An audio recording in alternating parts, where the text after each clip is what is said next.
Welcome to Murder Tales Shorts, thrilling, chilling true crime at its bloody best. I'm H.N. Lloyd. Professor William Douglas was an associate professor at Tufts University in Boston. He was known as the jewel of the department for his ability to get grant money easily. Outside of work, he was socially hopeless. He was grossly overweight, and he also associated regularly with prostitutes. 20-year-old Robin Benedict was an art student who had been turned out onto the streets by her boyfriend, Clarence Jr. Rogers. William Douglas met Robin in 1982, and Douglas quickly became obsessed with Robin.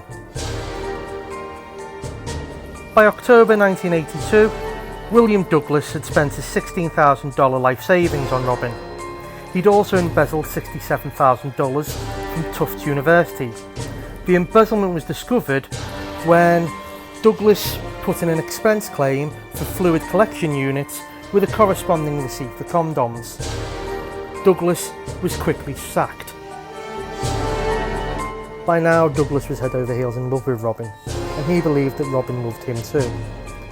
He went to Robin and told her that he could no longer afford to buy her presents, lavish her with money, and pay for her time. He believed that Robin would stay true to him. In fact, she turned her back on Douglas, and it broke his heart. Douglas suggested one final romantic weekend away together. He would pay Robin $1,000 to travel with him to Pittsburgh for the weekend. Robin agreed. There were complications with the weekend away, and they ended up returning home a day late.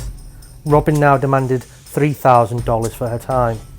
Douglas simply didn't have the money to pay her, and it led to a psychological battle between the pair.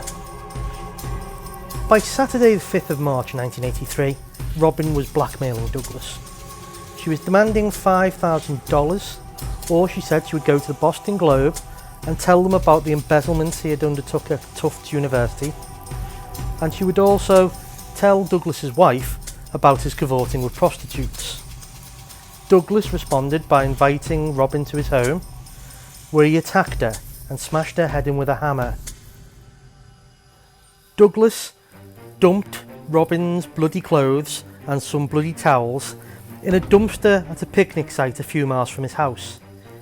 He then stupidly made a telephone call from a nearby payphone and used his credit card to pay for the call. He then drove to Providence, Rhode Island, where he dumped Robin's body in a dumpster by a shopping mall. Bill Douglas thought he had committed the perfect murder, but Robin was quickly reported missing by her family, and remarkably, her clothes were quickly discovered in the dumpster. Clarence J. Richards pointed the finger at suspicion of Bill Douglas. When it was discovered that his credit card had been used at the payphone near to where the clothes had been dumped, Douglas found himself being arrested. Bill Douglas agreed to a plea deal. He would plead guilty to manslaughter in return for a reduced prison sentence.